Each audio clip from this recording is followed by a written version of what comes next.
Hi friends, welcome to lucky dreams. నేను నవీన్.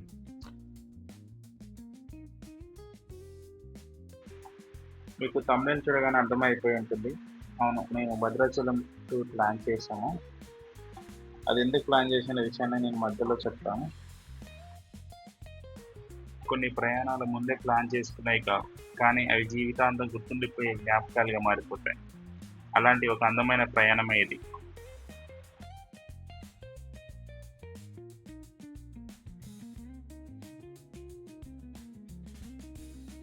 రెండు వైపులా పచ్చని చెట్లు, చల్లని గాలి, ప్రశాంతతమైన ప్రకృతి. రోడ్డంతా పచ్చదనంతో నిండిపోయి ఉండడంతో ప్రయాణం చాలా ఆహ్లాదకరంగా అనిపించింది. లక్కీ కూడా బయట కనిపిస్తున్న అడవిని చూస్తూ చాలా ఎంజాయ్ చేసింది. ఈ అందమైన అడవి మార్గం మా భద్రాచలం ట్రిప్‌ని మరింత ప్రత్యేకంగా మార్చింది.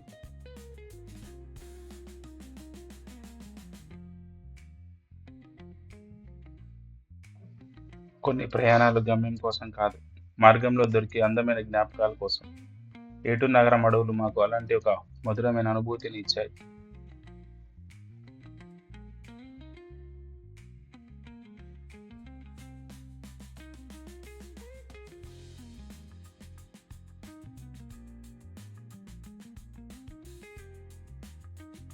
కాసేపు విశ్రాంతి తర్వాత ఏటూరు నగర అడవులు దాటి మేము మనుగురు వైపు ప్రయాణించాం.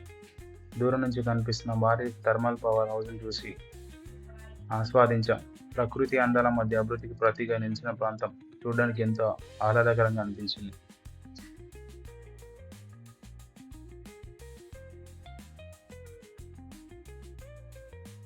ఎంతగా ఆసక్తిగా చూసిన క్షణం వచ్చేసింది. చివరికి మేము భద్రాచలం పట్టణంలోకి అడుగుపెట్టాం. ఎన్నో రోజులుగా అనుకున్న ఈ ప్రయాణం ఇప్పుడు నిజమైందనే ఫీలింగ్ కలిగింది.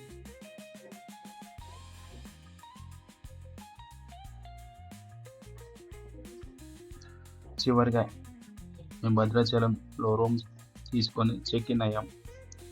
పడుకునే ముందు పిల్లలు సరదాగా వచ్చి ఫొటోస్, వీడియోస్ దిగారు నాతో.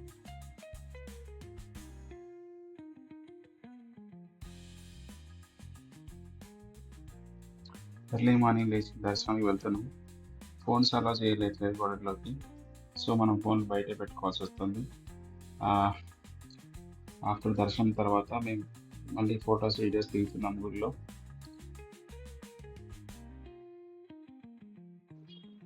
కాసేపు అలా మా పాపతో సెల్ఫీ వీడియో తీసుకుంటున్నాను. బ్యాక్‌గ్రౌండ్ గుడికి సంబంధించిన రెనోవేషన్ వర్క్స్ కూడా బాగా జరుగుతున్నాయి. ఈరోజు నా వైఫ్ బర్త్‌డే అండి. Happy birthday Soumya.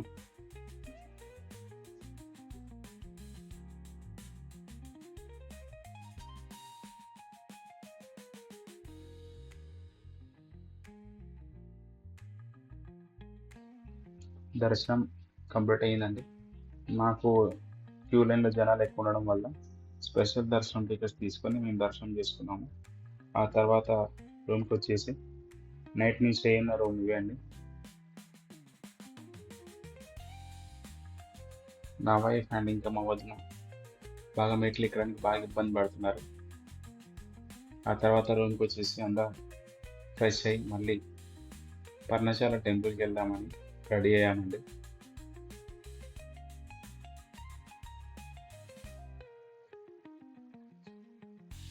Room checkout చేసి మళ్ళీ పర్ణశాల టెంపుల్‌కి బయలుదేరుతున్నాం.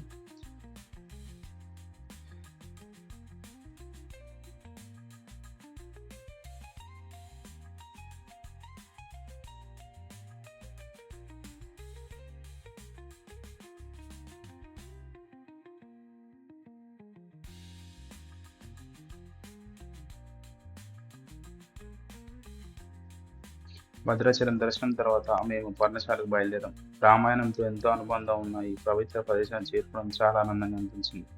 ఇక్కడ కూడా మొబైల్ ఫోన్స్ మనకి లోపలికి అలో చేయలేదు. సో మనం ఫోన్స్ బయటే కౌంటర్‌లో పెట్టుకోవాల్సి వస్తుంది. వనవాస కాలంలో శ్రీరాముడు, సీతమ్మ వారు, లక్ష్మణస్వామి నివసించిన ప్రాంతంగా ఈ ప్రదేశాన్ని భావిస్తారు. చుట్టూ ఉన్న ప్రకృతి అందాలు, ప్రశాంతమైన వాతావరణం మనసుకు ఎంతో ఆహ్లాదాన్ని కలిగించాయి. లక్కీ కూడా ఈ అందమైన ప్రదేశంలో చాలా సంతోషంగా గడిపింది.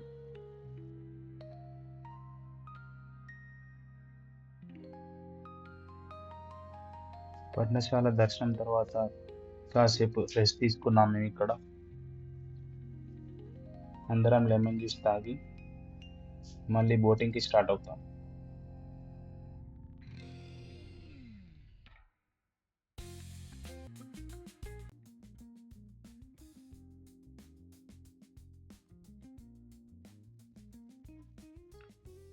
పిల్లల సరదా కోసం మేమంతా కలిసి బోటింగ్ చేశాం. గోదావరి మధ్యలో ప్రయాణిస్తూ ప్రకృతి అందాలని ఆస్వాదించడం నిజంగా ఒక అద్భుతమైన అనుభూతి. లక్కీ కూడా బోటింగ్ని చాలా ఎంజాయ్ చేసింది. తన చిన్న చిన్న నవ్వులు మా ప్రయాణాన్ని ఇంకా ప్రత్యేకంగా మార్చాయి.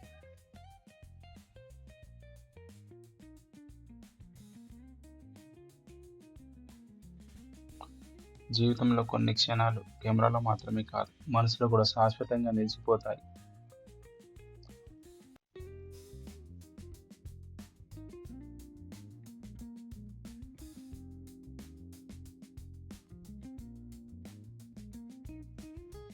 గోదావరి అలలు, కుటుంబ నవ్వులు, ప్రకృతి అందాలు, ఈ మూడు కలిసిన రోజు మా జీవితంలో ఎప్పటికీ మర్చిపోలేని జ్ఞాపకంగా నిలిచిపోయింది.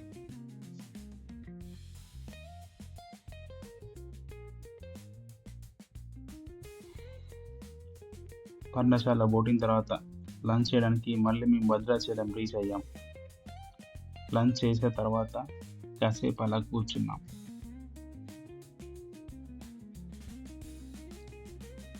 రెస్టారెంట్లో ఫుడ్ తిన్నాక ఇలా మీకు ఎంతమందికి ఇలా సోమ్ ప్యాకెట్ చేసుకొని తీసుకెళ్ళడం అలవాటు ఉందో కామెంట్ చేయండి ఫ్రెండ్స్.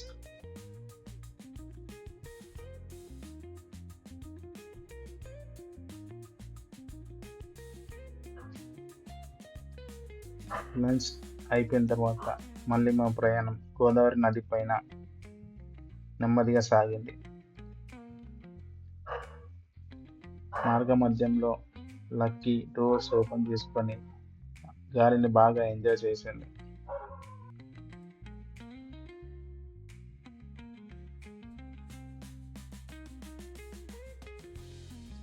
ఆ తర్వాత మా ప్రయాణం మల్లూరులోని శ్రీ లక్ష్మీ నరసింహస్వామి ఆలయాన్ని దర్శించుకోవడం కోసం ప్రారంభమయ్యింది. గంట ప్రయాణం తర్వాత మేము శ్రీ మల్లూరు లక్ష్మీ నరసింహస్వామి గారిని చేరుకోవడం జరిగింది.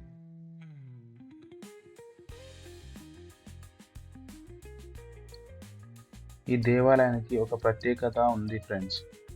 ఆ ప్రత్యేకతమైన విషయం ఏమిటో మీకు తెలుసుంటే కామెంట్ రూపంలో కామెంట్ చేయండి.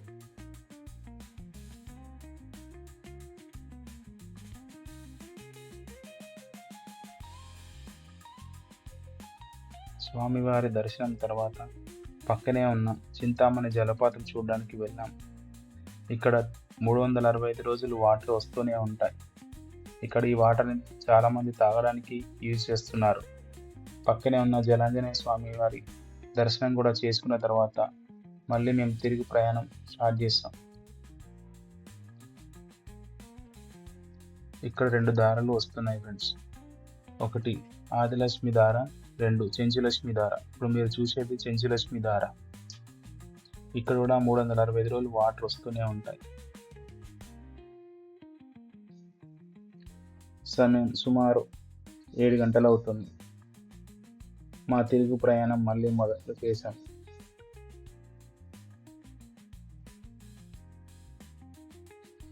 ఇలా మా భద్రాచలం ఫ్యామిలీ ట్రిప్ ఎంతో ఆనందంగా ముగిసింది. ఈ ప్రయాణంలో ఏటూనగరం అడవులు, మనుగూరు, భద్రాచలం, పర్ణశాల, గోదావరి బోటింగ్, చింతామణి జలపాతం, ఇలా ప్రతి ప్రదేశం మా జీవితంలో ఒక మధురమైన జ్ఞాపకంగా నిలిచిపోయింది. ముఖ్యంగా స్వామి పుట్టినరోజు శ్రీ సీతారాముల వారి ఆశీర్వాదంతో ప్రారంభించిన మా కుటుంబానికి ఎంతో ప్రత్యేకమైన అనుభూతి. మా ఈ ప్రయాణం మీకు నచ్చి ఉంటే వీడియోకి ఒక లైక్ చేయండి. మీ అభిప్రాయాన్ని కామెంట్ రూపంలో చెప్పండి. ఇంకా ఇలాంటి ఫ్యామిలీ వ్లాగ్స్ కోసం లక్కీ డ్రీమ్స్ ఛానల్ని సబ్స్క్రైబ్ చేయడం మర్చిపోవద్దు. మళ్ళీ మరో అందమైన ప్రయాణంలో కలుద్దాం. అప్పటి వరకు జాగ్రత్తగా ఉండండి. జై శ్రీరామ్. నమస్కారం.